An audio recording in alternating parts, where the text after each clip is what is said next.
किसी घने वन में एक बहुत बड़ा शेर रहता था। वह रोज शिकार पर निकलता और एक ही नहीं,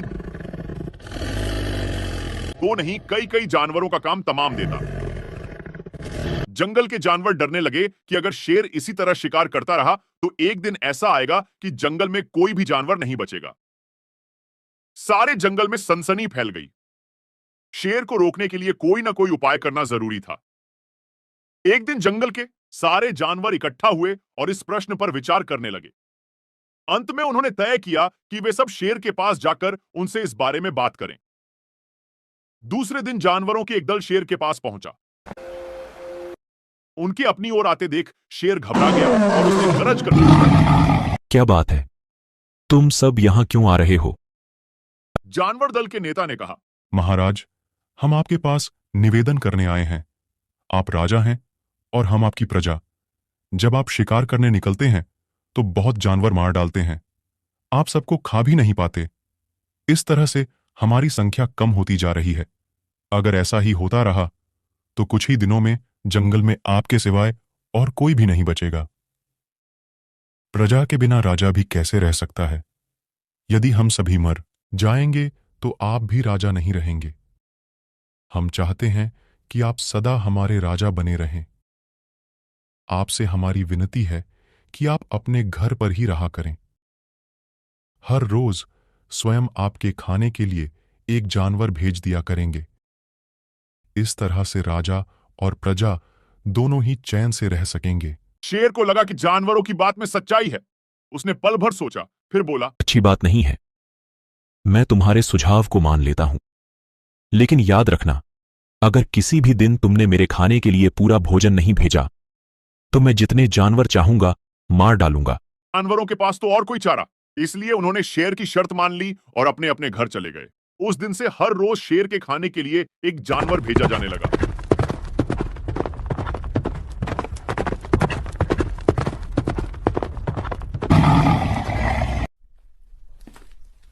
इसके लिए जंगल में रहने वाले सब जानवरों में से एक एक जानवर बारी बारी से चुना जाता था।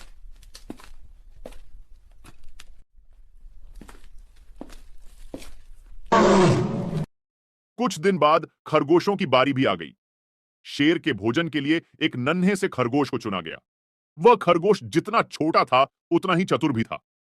उसने सोचा, बेकार में शेर के हाथों मरना मूर्खता है। अपनी जान बचाने का कोई ना कोई उपाय अवश्य करना चाहिए और हो सके तो कोई ऐसी तरकीब ढूंढनी चाहिए जिसे सभी को इस मुसीबत से सदा के लिए छुटकारा मिल जाए। आखिर उसने एक तरकीब सोच ही निकाली। खरगोश धीरे धीरे आराम से शेर के घर की ओर चल पड़ा। जब वह शेर के पास पहुंचा तो बहुत देर हो चुकी थी। भूख के मारे शेर का बुरा हाल हो रहा था। जब उसने सिर्फ एक छोटे से खरगोश को अपनी ओर आते देखा तो गुस्से से बौखला उठा और गरज कर बोला, किसने तुम्हें भेजा है? एक तो पिद्दी जैसे हो, दूसरे इतनी देर से आ रहे हो। जिन बेवकूफों ने तुम्हें भेजा है मैं उन सबको ठीक करूंगा। एक एक का काम तमाम न किया तो मेरा नाम भी शेर नहीं। महाराज, अगर आप कृपा करके मेरी बात सुन लें तो मुझे या और जानवरों को दोष नहीं देंगे। वे तो जानते थे कि एक छोटा सा खरगोश आपके भोजन के लिए पूरा नहीं पड़ेगा, इसलिए उन्होंने 6 खरगोश भेजे थे। लेकिन रास्ते में हमें एक और शेर मिल गया। उसने 5 खरगोशों को मारकर खा लिया। क्या कहा? दूसरा शेर? कौन है वह? महाराज, वह तो बहुत ही बड़ा शेर है। तुमने उसे कहां देखा? वह जमीन के अंदर बनी एक बड़ी गुफा में से निकला था। वह तो मुझे ही मारने जा रहा था, पर मैंने उससे कहा, सरकार, आपको पता नहीं कि आप क्या अंधेर कर दिया है। हम सब अपने महाराज के भोजन के लिए जा रहे थे, लेकिन आपने उनका सारा खाना खा लिया है। हमारे महाराज ऐसी बातें सहन नहीं करेंगे। वे जरूर ही यहां आकर आपको मार डालेंगे। इस पर उसने पूछा, कौन है तुम्हारा राजा? मैंने जवाब दिया, हमारा राजा जंगल का सबसे बड़ा शेर है।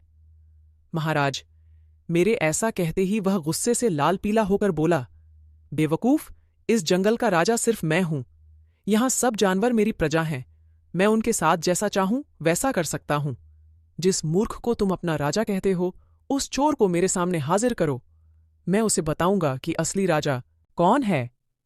महाराज, इतना कहकर उस शेर ने आपको लिवाने के लिए मुझे यहां भेज दिया। खरगोश की बात सुनकर शेर को बड़ा गुस्सा आया और वह बार बार गरजने लगा। उसकी की भयानक गरज से सारा जंगल दहलने लगा। यह सुनते ही शेर दहाड़ कर बोला, मुझे फौरन उस मूर्ख का पता बताओ। जब तक मैं उसे जान से न मार दूंगा, मुझे चैन नहीं मिलेगा। बहुत अच्छा महाराज, मौत ही उस दुष्ट की सजा है। अगर मैं और बड़ा और मजबूत होता तो मैं खुद ही उसके टुकड़े टुकड़े कर देता। चलो, रास्ता दिखाओ, फौरन बताओ किधर चलना है। इधर आइए महाराज, इधर महाराज। खरगोश रास्ता दिखाते हुआ शेर को